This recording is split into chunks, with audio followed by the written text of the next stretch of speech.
primeiro caso. A amiga imaginária.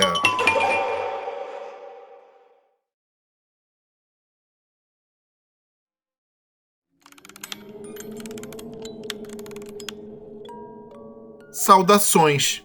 O meu nome é Clara e eu tenho 28 anos. Sou mãe de duas lindas meninas, a Maria, de 5 anos, e a Júlia, de 7 anos de idade. Eu gostaria muito de relatar a vocês os eventos que aconteceram com a nossa família após nos mudarmos para a nossa nova casa. Tudo começou bem. Nós tínhamos comprado uma linda casinha. Era uma dessas casas dos sonhos. E nós éramos uma dessas famílias bem tradicionais. Um pai, uma mãe e 2 filhas, além de um cachorro e 2 gatos. Assim que a adquirimos, nós logo nos transferimos para o nosso novo endereço. Já no início, todos ficamos à vontade e muito bem aconchegados no local, menos a minha filha mais nova, Maria. Ela não queria entrar na casa desde o começo, e quando ela finalmente entrou, ela chorava constantemente e reclamava o tempo todo, dizendo que estava com muito frio, até mesmo nos dias mais quentes. Um dos meus gatos, o Felpudo, também tinha medo da casa. Agia continuamente de forma estranha e sempre ficava tenso quando estava lá dentro. Eu achei que podia ser porque fazia pouco tempo que ele tinha sido castrado e ainda estava se recuperando do procedimento. Então, eu simplesmente ignorei o comportamento dele e esperei que passasse. Depois de 10 dias, em uma pequena pousada e com os animais de estimação da família em um hotel próprio para eles, nós finalmente terminamos de mobiliar a casa. E ela estava simplesmente maravilhosa, até melhor do que antes. Ela estava linda por dentro e por fora, mas tinha uma coisa que me incomodava, uma sensação estranha que eu sentia quando eu ficava sozinha na casa. Eu simplesmente ignorava isso da melhor maneira que eu podia, porque talvez eu não quisesse acreditar que houvesse algo de errado com a nossa linda moradia. Numa noite, pouco depois de termos nos mudado definitivamente, eu estava colocando Maria para dormir, quando ela começou a chorar.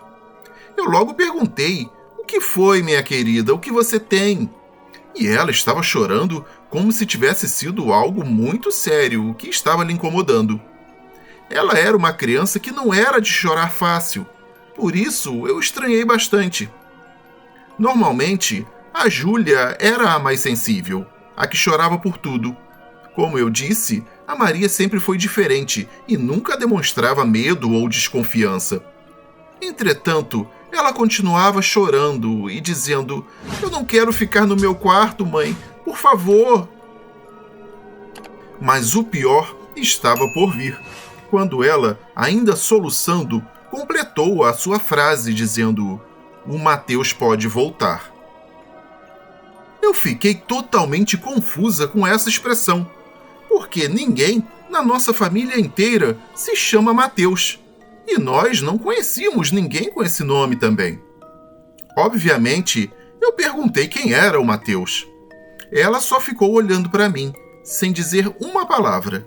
Depois de alguns minutos, ela falou sussurrando no meu ouvido: "Mateus é um homem alto que vem no meu quarto toda noite para me assustar." E então, ela começou a chorar de novo, só que agora estava aos prantos. Ela gritava, dizendo que não queria dormir naquele quarto.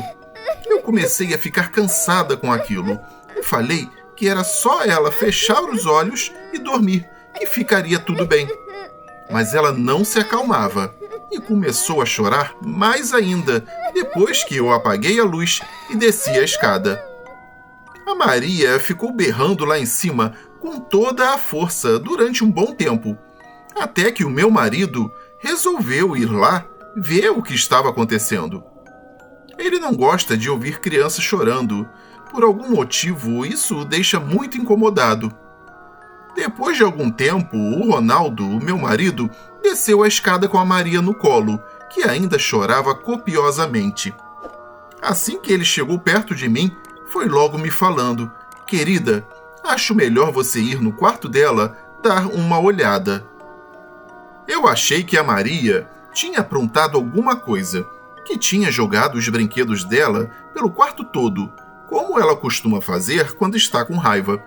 Mas quando eu entrei no quarto dela, eu quase desmaiei.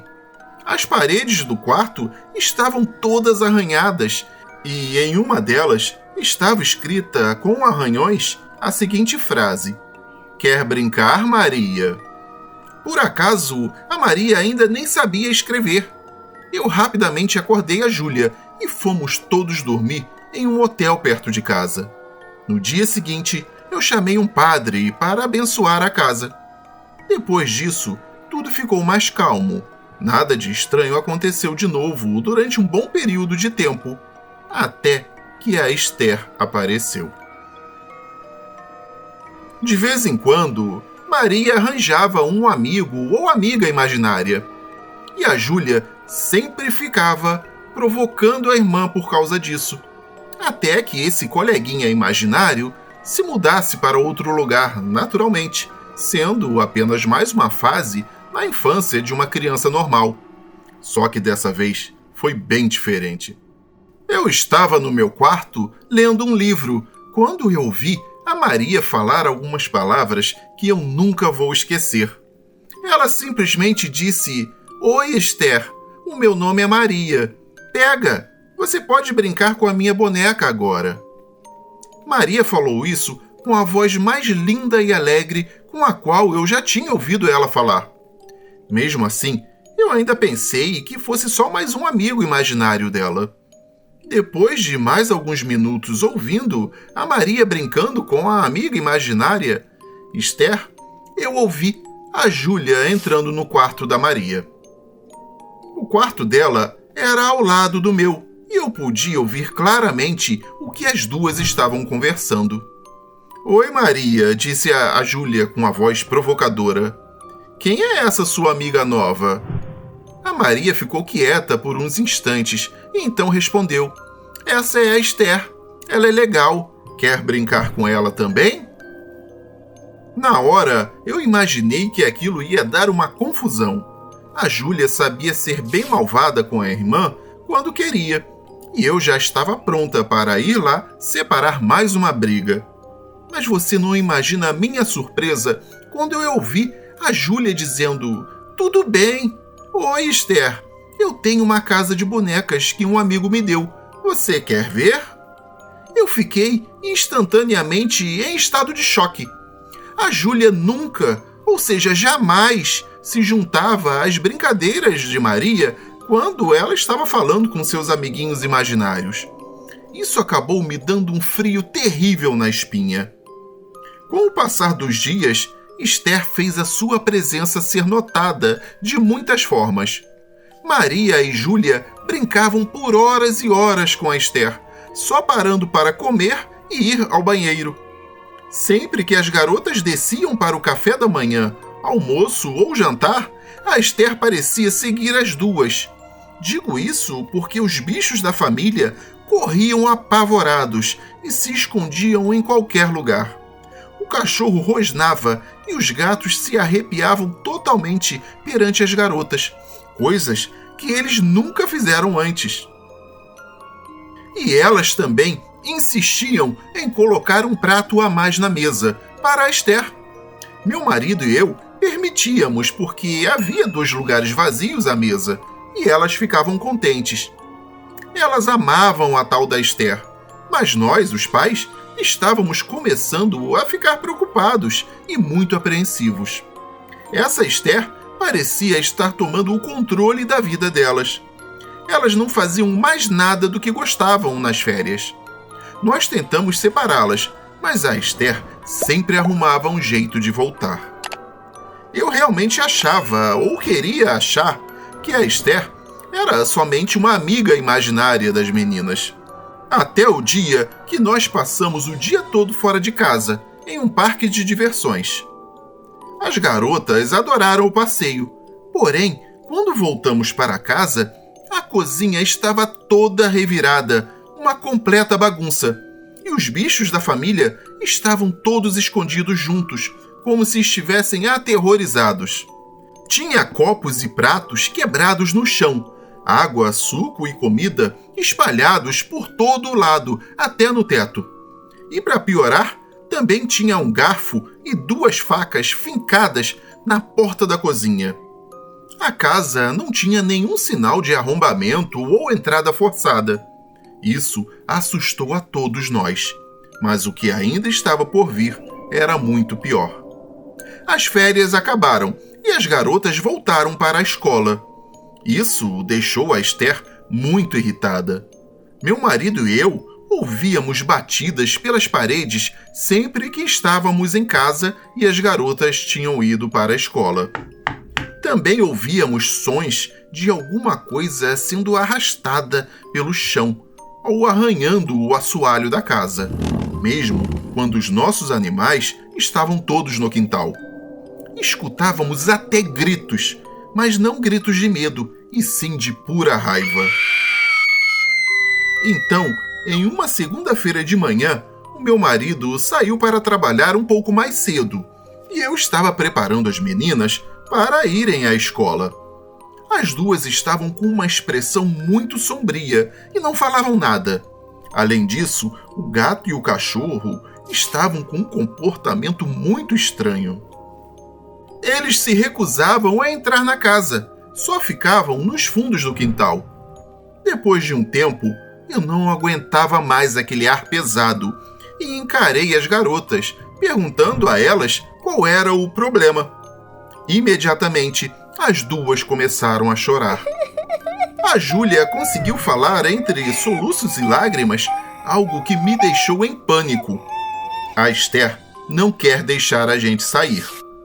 Então, Maria, chorando mais que a irmã, completou. A Esther falou que se a gente sair, ela vai fazer alguma coisa de muito ruim com toda a nossa família. Júlia ainda acrescentou. Ela disse que a gente tem que ficar com ela porque a gente mandou o Matheus embora. Ah, isso foi a gota d'água. Eu não tinha mais como ficar naquela casa.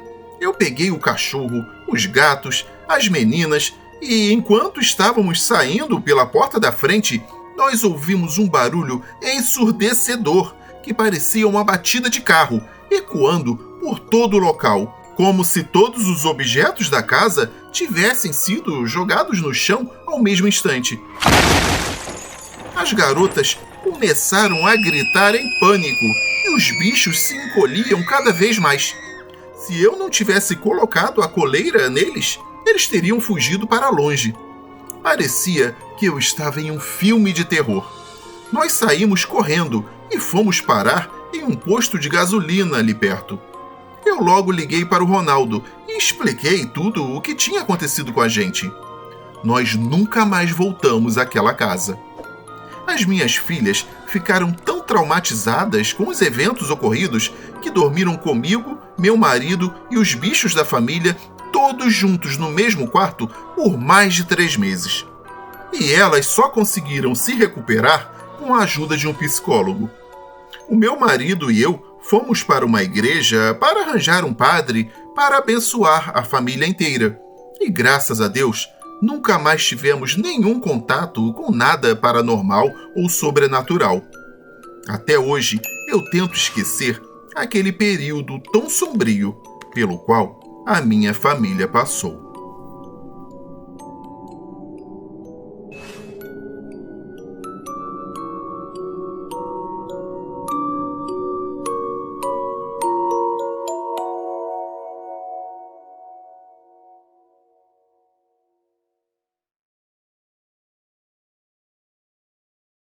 Segundo caso, o fantasma de Sofia.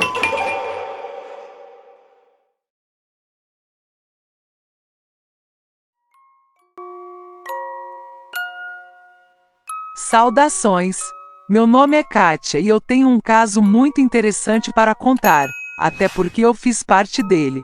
Em 1985, quando eu tinha 8 anos, a minha família se mudou para uma casa em uma rua linda e animada, cheia de crianças. Mas claro que a maioria era de garotos. Então eu passava o meu tempo com uma menina chamada Daniele, que era 2 anos mais nova do que eu. A Daniele morava perto de mim, em uma casa grande que tinha 2 andares. O quarto dela ficava no final do corredor do 2º andar. Do lado tinha o banheiro e depois o quarto da irmã dela. Quando nós estávamos em sua casa, nós ficávamos em seu quarto. Nós já éramos amigas há algum tempo quando ela começou a me falar da Sofia. Ela falava que Sofia era uma garota que morou naquela mesma casa muito tempo atrás. Ela ficou bastante doente e acabou morrendo. A Daniele e a irmã dela, a Antônia, frequentemente falavam sobre a Sofia e diziam que à noite ela sempre aparecia para brincar com elas. As duas não tinham medo dela. Eu nunca via nada de anormal na casa delas, apesar de às vezes eu sentir coisas estranhas quando ia lá. 4 anos depois a família da Daniele se mudou. Nessa época eu já tinha meus 12 anos e nós não nos víamos mais tanto assim, pois eu tinha feito novos amigos na escola e na vizinhança. Uma nova família se mudou para a casa da família da Daniele e eles tinham um filho e uma filha, os 2 bem novos. Às vezes a mãe das crianças me pedia para tomar conta deles. A minha família morava a 2 casas de lá e como eu tinha experiência com crianças pequenas, já que eu possuía irmãos mais novos, ela confiava em mim, então eu ajudava a tomar conta dos seus filhos. Com o tempo eu comecei a ir tomar conta dos filhos dela todos os dias da semana, enquanto a empregada cuidava do resto da casa. Eu ia quase sempre depois da escola para lá, e ficava até a mãe deles chegar em casa do trabalho. O quarto da menina era o mesmo quarto da Daniele. E agora eu vou contar uma coisa que eu nunca vou esquecer enquanto eu viver. Nós estávamos no quarto dela brincando. Então a menina me fala que fez uma nova amiga, a Sofia, uma garota que morava na casa dela. Eu não quis parecer assustada, então fiz algumas perguntas básicas. Ela me falou exatamente as mesmas coisas que a Daniele tinha me falado. Mais de uma década se passou, e eu agora tenho 24 anos. Enquanto isso, essa família teve mais 2 meninas e mais um menino e se tornou uma família bem grande. Desde então eu continuo muito apegada a eles. A família inteira sabe sobre a Sofia, mas as crianças nunca ficaram assustadas e nunca nada de ruim aconteceu. O que é estranho é que conforme as crianças foram envelhecendo, elas pararam de ver a Sofia. A menina mais velha agora tem 18 anos e parou de falar sobre a Sofia quando tinha uns 10 e quase nem lembra do assunto. A família deles se mudou há algumas semanas e uma outra se mudou para lá. A minha família também está para se mudar daqui a alguns meses. Eu espero que a Sofia goste dos novos companheiros e eu espero que eles tratem a Sofia do mesmo jeito que as outras 2 famílias trataram. Afinal de contas, ela nunca fez mal a ninguém.